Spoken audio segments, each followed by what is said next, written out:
Hey everybody, welcome back. This is Cryptocurrency for Business Owners. I'm David Cherry, and we are here to discuss what it means for founders and creators to get involved in crypto. You might have been seeing all of the headlines. You've been seeing people make money on Doge. You've been seeing the news channels talk about crypto, and it's my intention to help you understand more about what's available today for investors and business owners. And so each of these episodes, I'm just giving you a little bit of a snippet, a little bit of a piece of the puzzle that'll help you understand how to take advantage of this growing opportunity in this growing market from a business perspective and also from an investor perspective. I'm a former founder and I've been investing in the space since about 2017. Today, I want to talk about the rhythmic waves that occur in the crypto market. And it's possible that this idea does not hold true in the future, but I want to give you a little bit of a historical context that's going to allow you to understand and place yourself more on the map in terms of where we are today. But this video will be relevant even if you're watching it in the future. My sense is that this will continue to play out, and I really just want to help you understand and get a sense, instead of being lost, feeling like, oh man, this whole crypto market is just exploding, what's going on? I want to give you that perspective on the map so that you know, okay, I get a sense for where we are today, where we've been, where we're going, etc. So the thing to understand about the crypto market is that it all started with Bitcoin. Now, Bitcoin is a programmatic blockchain that is printing these blocks of transactions every 10 minutes that was turned on back in 2008 and continues to perpetuate sort of as a system as more people come online and use it to transact. That's what the market cap is growing as more miners are there. That's how the hash rate is growing. But all you need to really understand is that we turned on this blockchain system, back in 2008, 2009. You can see down here in the chart.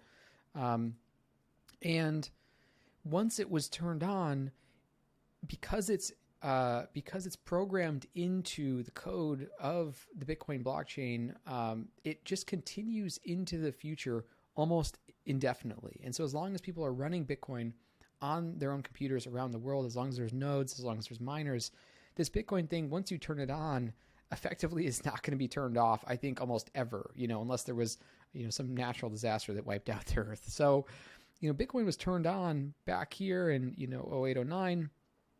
And it's being sent out into the future. It's perpetuating the code that was written to perform essentially to perfection. And so it's almost like this Big Bang event. You could think of the Bitcoin, moment of turning on as like the Big Bang. And that put into motion the Bitcoin blockchain into the future.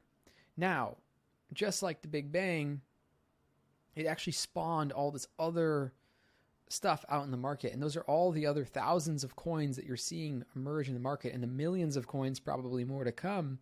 Those are all emerging from this 0 to 1 type event.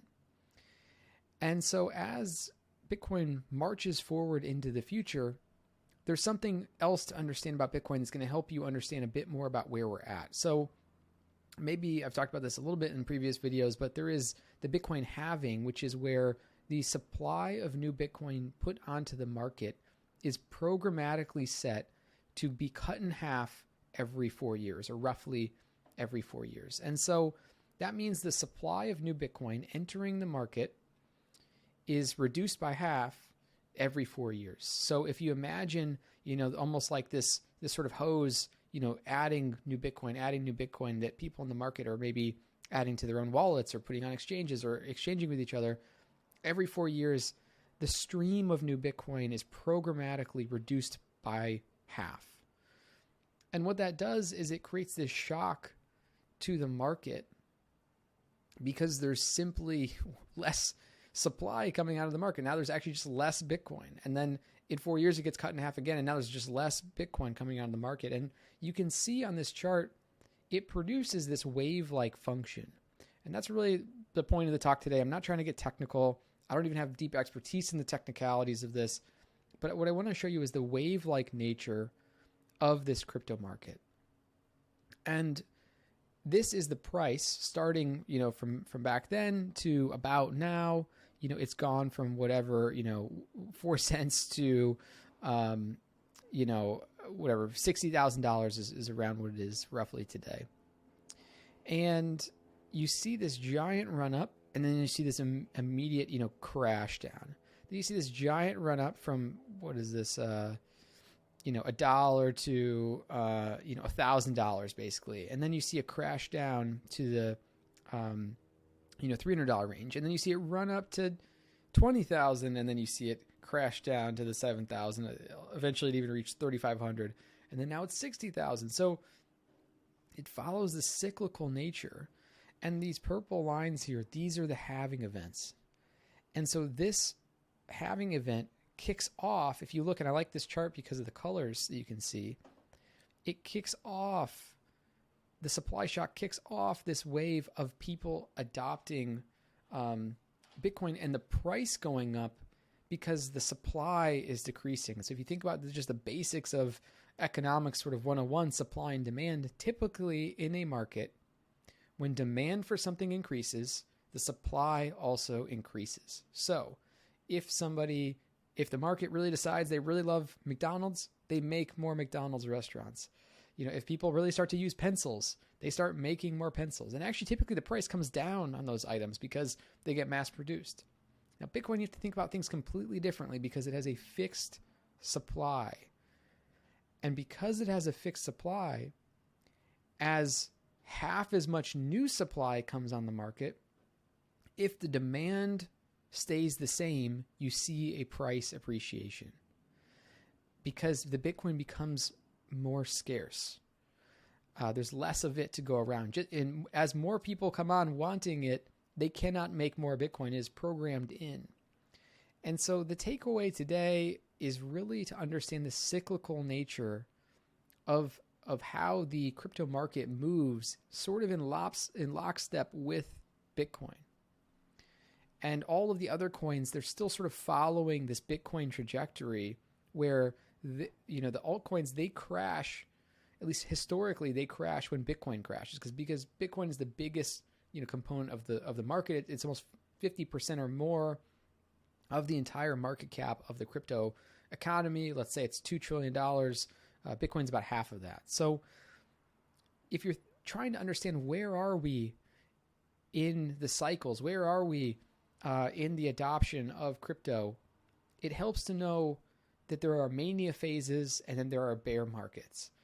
And the halving events, which you can see right here, every 4 years, kick off a bull cycle where there's less supply, demand stays the same or grows, the price appreciates. Because the price appreciates, this thing called reflexivity happens, which means that as more people get in, more people want to get in because more people are seeing it and getting excited. The market goes way too crazy, gets way over their skis, pays more probably than what the market should at that time for Bitcoin. And then it has this big correction, this nasty drawdown. And then you see, in this phase right here, you see sort of this, this bear market where price really lags, it's struggling. And then like clockwork, 4 years later, May of last year, the halving event, half as many Bitcoin are now coming onto the market. The demand is the same, if not greater. This shoots the price up. And so at the time of recording this, I'm recording this on April 30th, 2021. We are basically right in the middle of the large uptrend. You can see it in this bull cycle. And so it's possible that this rhythmic wave nature driven by the halving changes. It's possible this chart just goes all the way up and to the right. It's possible this chart goes all the way down to zero. I think that's very unlikely, but hypothetically it's possible.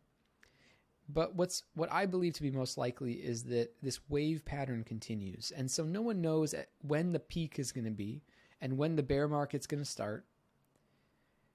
But it's likely that we're in the tail end of this sort of bull market. There might be 3 months, there might be 6 months, there might be 8 months, who knows, before there's another correction, another bear market. And this goes for the entire space. At least to date, it goes for the entire space because Bitcoin is such a large part of this crypto economy. In the future, I think that'll change, but that's where we are today. So the takeaway, the takeaway simply is understand where we are in the cycle. Of course, a lot of people are going to be thinking to themselves, well, how do I trade accordingly to that cycle? And that's what everybody's thinking.